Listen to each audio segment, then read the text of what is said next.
শেখ হাসিনা নাকি বাংলাদেশে আসতেছে, এই কথাটা অনেকে বলা বলি করে, আমরা শুনি। এই কথাগুলো আসলে কতটুকু সত্য এই বিষয়টা আপনাদেরকে নিশ্চিত করার জন্য কিন্তু আজকের এই ভিডিওটি আমি বানিয়েছি। দর্শক, সেই বিষয়টা হলো যে বাংলাদেশের ক্ষমতাচ্যুত প্রধানমন্ত্রী শেখ হাসিনা যতদিন চান ততদিন তাকে ভারতে থাকার সুযোগ দেওয়া উচিত বলে মনে করেছেন দেশটির সাবেক কূটনীতিক কংগ্রেস নেতা মণিশঙ্কর আয়ার। বিচারের মুখোমুখি করতে শেখ হাসিনাকে ফেরত পাঠানোর যে দাবি বাংলাদেশের, সেই বিষয়ে এক প্রশ্নে ভারতের সাবেক এই মন্ত্রী বলেছেন, আমার মনে হয় আমরা সবাই একমত হব যে শেখ হাসিনা আমাদের জন্য অনেক করেছেন। দর্শক, বুঝতেই পারছেন যে কংগ্রেসের নেতা সাবেক মন্ত্রী সেও বলছে যে শেখ হাসিনা আমাদের জন্য অনেক কিছু করেছেন। অবশ্যই সে সত্য কথা বলেছেন। শেখ হাসিনা ভারতের জন্য অনেক কিছু করেছেন। শেখ হাসিনা থাকলে আরও অনেক কিছু করত। ভারত বাংলাদেশ মানে এক হয়ে যাওয়ার সম্ভাবনাও ছিল। অলরেডি ভারত যা খুশি বাংলাদেশে তাই করেছে।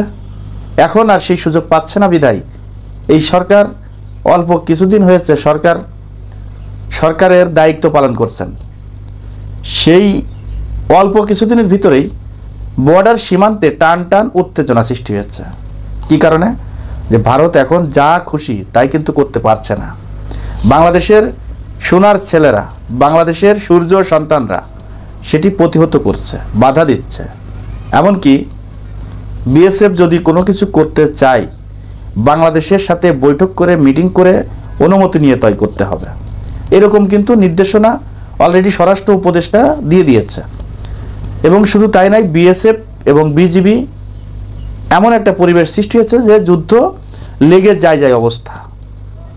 তো এখন যারা বলছেন যে শেখ হাসিনা দেশে আসবে, তারা কিভাবে বলছেন? ভারত চিন্তা করছে শেখ হাসিনাকে বাংলাদেশে পাঠাবো না, আমরা রেখে দিব।